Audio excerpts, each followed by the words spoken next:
welcome back to a new campus ministry show. Wow, that was an interesting song I had going on there.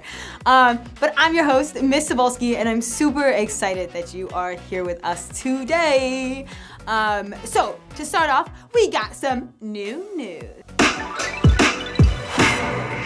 So, this coming Friday, if you're watching this Monday or sometime during this week, is our half day, December 23rd, which is awesome, which means we're so close to Christmas. And that morning, we're gonna be doing an all-school rosary. And it's just a beautiful time to reflect on just the beginning of Jesus's life. You know, we're gonna be looking at the joyful mysteries. So starting with the Annunciation up to the finding of Jesus in the temple. And it's just a beautiful time to reflect, especially in Christmas coming. So I encourage you to really process that and allow that to be part of your time there.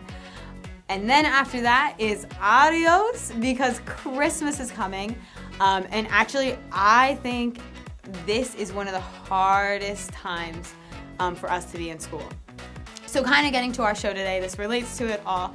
Our show is about waiting, because this is the last week before Christmas and we just want Christmas to be here because Christmas is amazing. We don't want to be at school, we just want to be at break. And so we're going to be talking about waiting.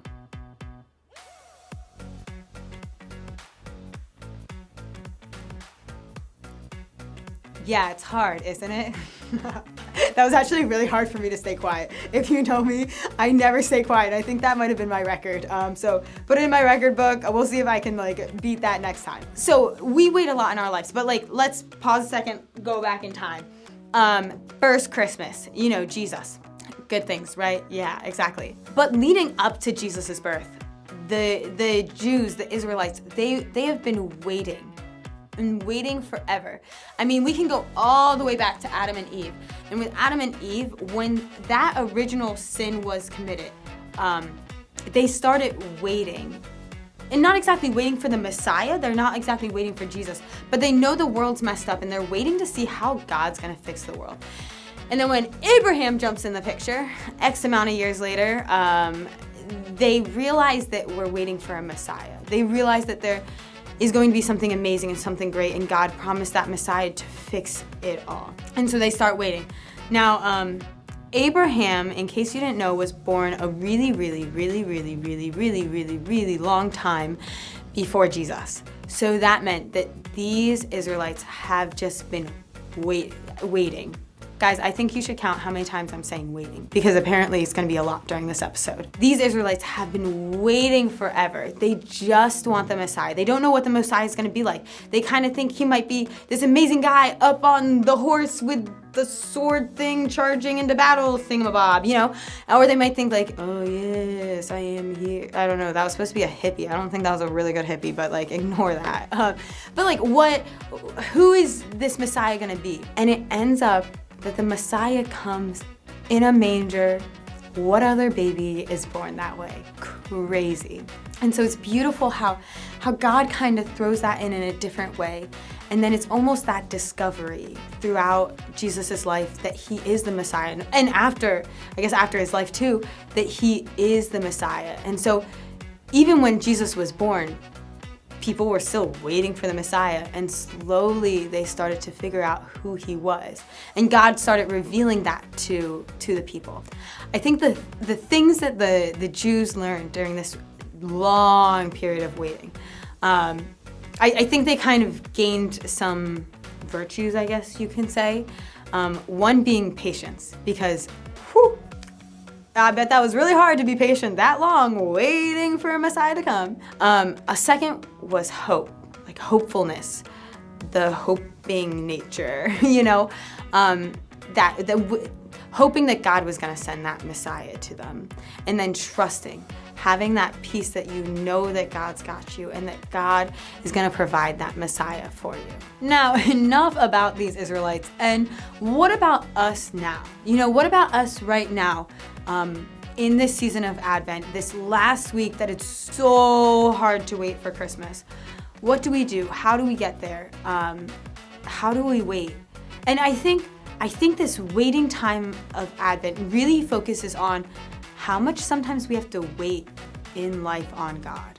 You know, I know that there have been many times in my life where I'm just like, okay, God, whenever you want to do something, like, go ahead. Or like, God, my life is so rough right now. Like, why are you not helping me?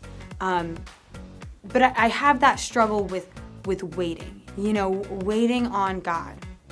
And I think we can take what the Israelites learned, that patience, that hope, and that trust. That patience. One of my favorite scenes in the entire world is from Evan Almighty. I don't know if you guys have seen this movie. Anyways, basically at one point, God, actually he is playing God in the movie, is hanging out with this woman like as a waiter, and she doesn't know he's God, and he's like, if people pray to be more patient, does God give them patience, or does he give them opportunities to be patient? And then it like goes into like the things she prayed for, and it's like, oh my gosh. But the patience ones always stick out to me, because if people are praying for patience, is God gonna be like, poof, you're patient?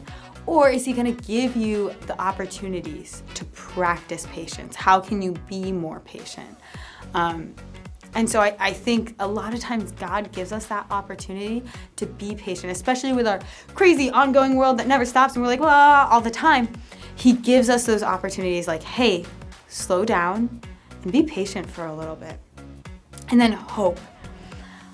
Sometimes I think we just put our hope in the wrong things, we hope for this, we hope for that, but like, what if we just hope in God, that he is going to provide, that his promises will come to us, So allow us to grow in hope during this time. And trust. Oh my goodness, trust is so beautiful. And I know it's so hard in the moment. I felt it. It's so hard to trust God sometimes. But in these moments of waiting, how can we grow in trust? Trusting that God will provide. The Israelites so many years ago, they just wanted a Messiah. They were tired of the Romans. They were tired of this. They were tired of that. They're like, when is this Messiah gonna come? But that trust, and God did provide for them. And in our lives, when we're waiting, God will provide for us. It's so much easier to see it like 20/20 vision, like, hindsight is 20/20 vision. Yeah, that's the saying or something like that, It's so much easier to see it after it happens that you're like, okay, yeah, I know. But in the moment, it's really hard. So sometimes we need to look back on moments that we had trusted in God, that we had hope, that we had patience, and see how they turned out beautiful. And how can we do that currently in our lives? So I am praying for you, and I pray you have a beautiful and amazing and wonderful Christmas. And I can't wait to see you again. Have a great one. Bye.